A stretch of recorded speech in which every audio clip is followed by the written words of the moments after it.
They thought they could lie their way through reality television, but the cameras never blink, and receipts always surface. From federal prison to public humiliation, these housewives learned the hard way that their deceptions would be exposed. Today, we're counting down 15 times housewives got caught red-handed in their lies. Erika Jayne spent years living a glamorous life funded by stolen money, and she's claimed complete innocence the entire time. Her husband, Tom Girard, was convicted in August 2024 of embezzling at least $15 million from his clients, including families of plane crash victims. He was sentenced to 7 years in prison in June 2025 and is currently serving his time.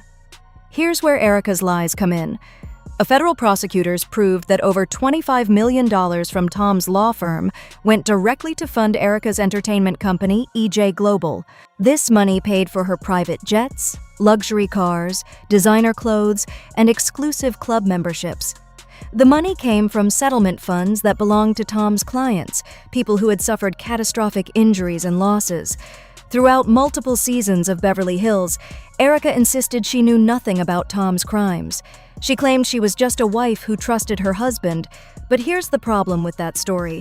She received $24 million in direct payments to her personal accounts. The trustee handling Tom's bankruptcy case argued that Erika knew exactly where the money was coming from and willingly participated. Erika was dismissed from one lawsuit in 2022 but that victory was short-lived. A judge was assigned to her case in 2025, and she's expected to go to trial in early 2026 over the $25 million Tom's law firm spent on her career. Her legal team claims her only mistake was trusting her husband, but prosecutors have evidence suggesting she knew about the criminal enterprise. The lies are finally catching up, and Erika may face serious consequences for her role in one of the largest embezzlement schemes in legal history. Jen Shah lied to viewers for 2 entire seasons about her involvement in a nationwide fraud scheme. In March 2021, Bravo cameras captured the moment federal agents came for her during filming of Salt Lake City Season 2. Jen claimed she got a phone call saying her husband was in the hospital. That was a lie. The call was actually her husband warning her that law enforcement was on their way. The footage of Jen fleeing the Sprinter van has become iconic. She was arrested on the side of the road for wire fraud and money laundering charges related to a telemarketing scam that targeted elderly victims. For over a year, Jen maintained her innocence. She pled not guilty and told anyone who would listen that she was being set up. But in July 2022, Jen suddenly changed her plea to guilty. She admitted to conspiracy to commit wire fraud in connection with telemarketing. The scam worked by selling fake business services to vulnerable people, many of them elderly. Victims lost their life savings, believing they were investing in legitimate opportunities. Karen Huger's lies about her DUI crash finally caught up with her in the most serious way. In March 2024, the Grand Dame crashed her Maserati in PTOIC, Maryland, after crossing a median and hitting road signs and a tree. Police body camera footage revealed the full extent of her intoxication and her attempts to use her celebrity status to escape consequences. In the body cam video, Karen slurred her speech and repeatedly asked officers, "Do you know who I am?" She told police she was lit and later bizarrely claimed she was Thomas Jefferson's concubine. She refused a breathalyzer test and failed to answer simple questions about how much she had been drinking. Throughout Season 9 of PTOAC, Karen tried to stay quiet about her ongoing legal case. When castmates pressed her for details, which she claimed everything would be revealed in time, but offered no accountability, she portrayed herself as a victim of circumstances rather than someone who made dangerous choices. In December 2024, a jury found Karen guilty of 5 out of 6 charges, including driving under the influence, negligent driving, failure to control speed, and failure to notify authorities of an address change. She was acquitted only of reckless driving. This was particularly damning because prosecutors revealed this was Karen's 4th alcohol-related driving incident. She had 3 previous cases between 2006 and 2011. Karen tried to soften her sentencing by checking into rehab before court, claiming her drinking was influenced by prescription antidepressants and grief over her parents' deaths. However, Douchey insisted, "I am not an alcoholic." which showed she still wasn't fully accepting responsibility. Teresa lied about her role in one of the most violent moments in New Jersey history. During season 10, Margaret Josephs and Danielle Staub got into an argument at a boutique shopping event. Margaret poured water over Danielle's head, and things should have ended there. But footage later revealed that Teresa actually told Danielle to pull Margaret's hair. When Danielle hesitated, Teresa gave her approval and encouragement. Danielle then grabbed Margaret's ponytail and yanked it so hard that Margaret had to go to the hospital for neck injuries. For months, Teresa completely denied any involvement. She acted shocked when Margaret was hurt and defended Danielle's actions. Yet, the truth only came out when Danielle met with Melissa Gorga and revealed what really happened.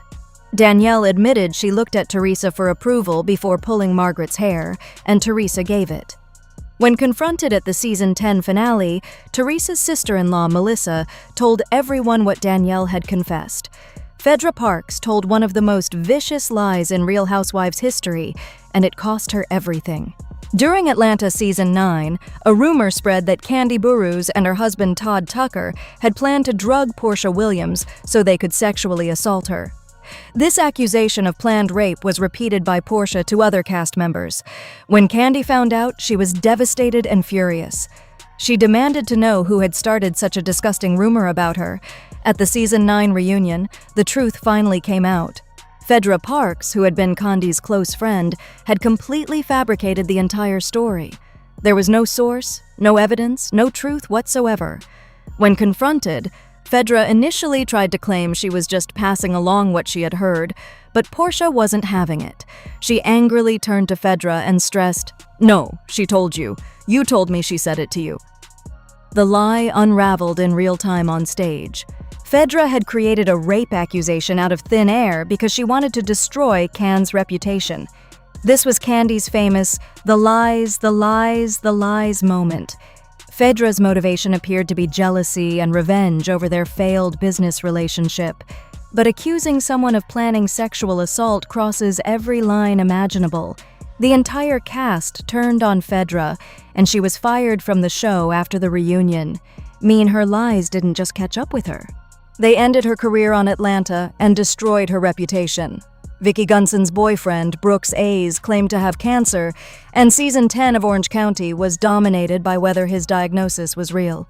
The rest of the cast worked overtime investigating Brooks's story because nothing about it added up. He couldn't provide medical records. His treatment details changed constantly, and his behavior didn't match someone fighting a serious illness. Eventually, Brooks admitted to E! News that he had fabricated documents showing he received chemotherapy. He confessed that some, if not all, of his cancer story was made up. The question became, how much did Vicki know about Brooks's lies? Vicki claimed she was lied to, just like everyone else. She insisted she believed Brooks was sick and that she was a victim of his deception, but many cast members and viewers didn't buy it. Throughout the season, Vicki aggressively defended Brooks against anyone who questioned his diagnosis. She called her castmates cruel for doubting a cancer patient. The problem is that Vicki's story kept changing too. She had intimate knowledge of Brooks' supposed treatment schedule, but claimed not to know he was lying. She was present during conversations about his medical care, but somehow missed all the red flags that everyone else saw immediately. Lisa Vanderpump got caught in a lie during Beverly Hills Season 9, and it ultimately led to her departure from the show. The drama centered on whether Lisa leaked a story about Dorrit Kemley and a dog named Lucy Applejuice to the press. The accusation was that Lisa orchestrated a plot to publicly shame Dorrit for returning a dog she had adopted from Vanderpump Dogs. During one conversation, Lisa both denied knowing that Teddy Mellenchamp was involved in exposing Dorrit, and then emphatically claimed she did know, once reminded she had texted Dor to warn her about Teddy's involvement. The contradiction was caught on camera, and there was no talking her way out of it. Lisa's pattern throughout the season was to deflect, deny, and avoid taking responsibility. When confronted at Kyle Richards' house, she refused to admit her role and instead stormed out. She skipped cast events and eventually stopped filming altogether. At the reunion, she barely participated and seemed checked out. What made this particularly damaging was that Lisa had built her entire persona around being honest and direct. She famously told others to own it, yet when caught in her own lie, she ran away. The footage proved she knew more than she claimed, and her castmates felt betrayed by someone they thought would at least be truthful. Lisa never returned to Beverly Hills after season 9, and Puppygate remains one of the franchise's most controversial storylines. Lisa Rinna learned the hard way that lies catch up with you when cameras are always rolling. During Beverly Hills season 7, Kim Richards was sober and working hard on her recovery. Despite this, Lisa told their castmate Eden Sassoon that Kim was drinking again and was close to death. This wasn't true, but Lisa spread the damaging rumor anyway. When Kim first confronted Lisa about what she had said to Eden, Lisa lied. She denied ever speaking those words. She acted offended that Kim would accuse her of saying such things, but Lisa likely knew that production had everything on tape, and eventually the truth would come out. At the end of season 7, Lisa finally admitted she had lied. She confessed to saying Kim was close to death when Kim was actually sober. She got destroyed at the reunion for spreading such a harmful lie about someone's sobriety. Kim was rightfully angry that Lisa had tried to damage her reputation and her recovery. What made this worse was Lisa's constant demand that others own it. She spent years telling her castmates to take responsibility for their actions, yet when caught in her own lie, she initially denied it. But she only came clean when she realized the footage would expose her anyway. This was a gross lie about someone's sobriety and health, and fans were glad Kim was able to clear her name. Leanne Locken's lies caught up with her at the Dallas season 4 reunion in devastating fashion. Throughout the season, Leanne made racial slurs about Mexican castmate Carrie Brittingham. She mocked Carrie's accent and Mexican heritage repeatedly while speaking to friends off camera, thinking her comments wouldn't be shown, but Bravo cameras caught everything. At the reunion, host Andy Cohen confronted Leanne with footage proving exactly how many times she used racial slurs. Leanne initially tried to deny the extent of her comments, but the video evidence was undeniable. She had to sit there and watch herself being racist on national television. Leanne also tried to blame production for other issues. Andy Cohen shut her down immediately, pointing out that her failures were her own responsibility, not production's fault. Ramona Singer spent the pandemic pretending to follow safety protocols while actually doing whatever she wanted. During New York season 12, which filmed during CO-19, Ramona was constantly caught out and about partying when she claimed to be isolating safely. She partied at Donald Trump's Mar-a-Lago resort in Florida. After contracting coronavirus, Ramona claimed she donated plasma to help others, but her castmate Leah Moini called her out, suspecting Ramona was lying.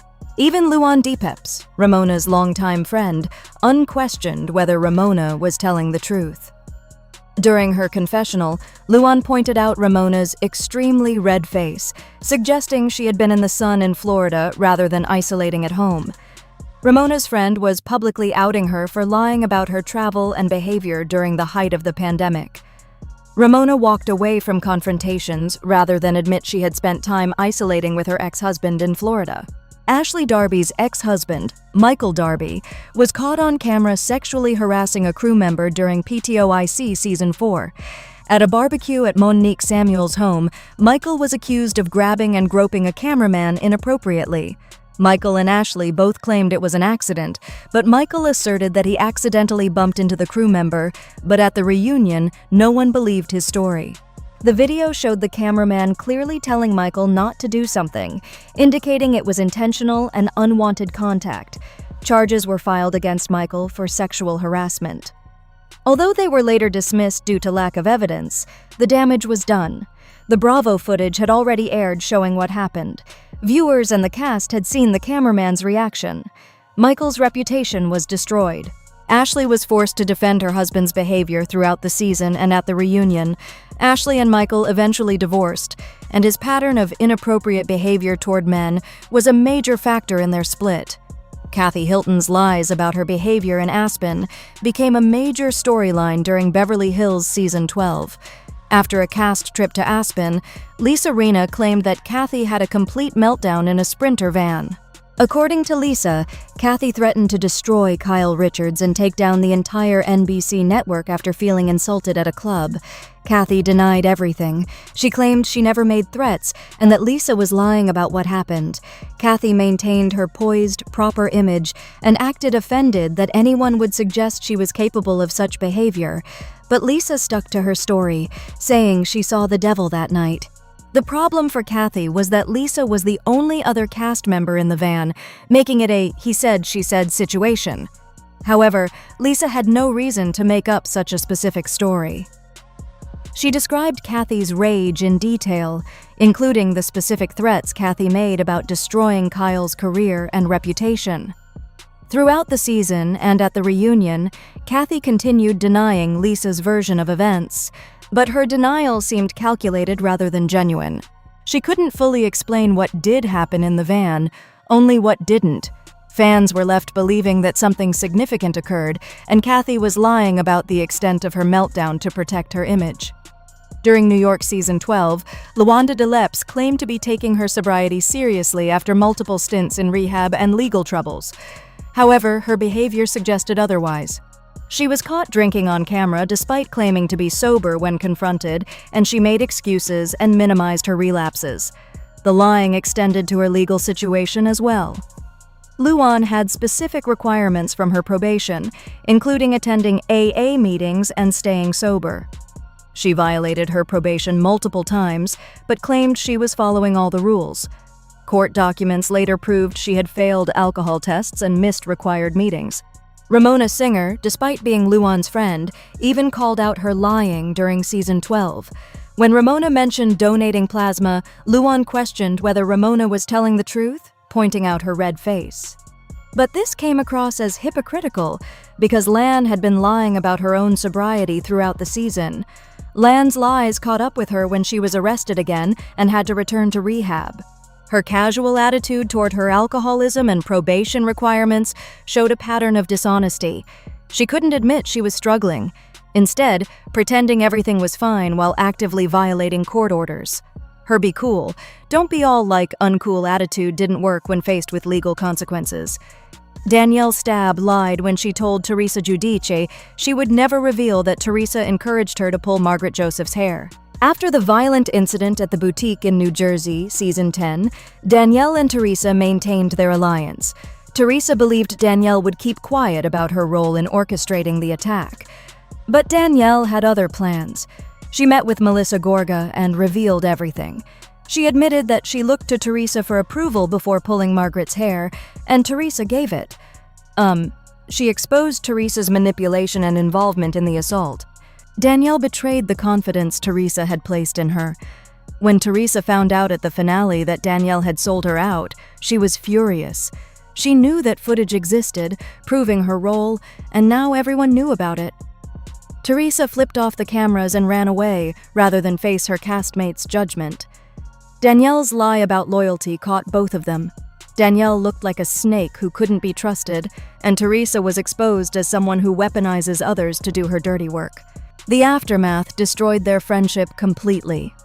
Teresa coldly told Andy Cohen on Watch What Happens Lev that Danielle was a good friend while it lasted, showing she had only been using Danielle as a weapon against her enemies. Both women lied, Teresa about her involvement and Danielle about her loyalty, and both paid the price. The most recent housewife to face lies catching up with her is Wendy Osefo from PTOAC. In October 2024, Wendy and her husband Eddie were arrested and booked on 16 insurance fraud charges. The allegations stem from an April 2024 burglary reported at their home. According to authorities, Wendy and Eddie made false and misleading claims about luxury items that were allegedly stolen. They reported the theft to their insurance company, but investigators believe the couple lied about what was taken and the value of those items. The criminal charges specifically relate to providing false information to insurance companies. The news broke almost a week after PTOIC Season 10 began airing on Bravo, making the timing particularly awkward. A Wendy attended Bravo 2025 in November and addressed the allegations during a panel. She said, It's an unfortunate situation, and right now I can't say too much, but I will say when the time is right, I will share my story with everyone, and for now they're just allegations. So we will continue to push forward. Wendy's emphasis that they're just allegations rings hollow, given that prosecutors felt they had enough evidence to file 16 separate charges. Insurance fraud is a serious crime, and if convicted, Wendy could face significant consequences.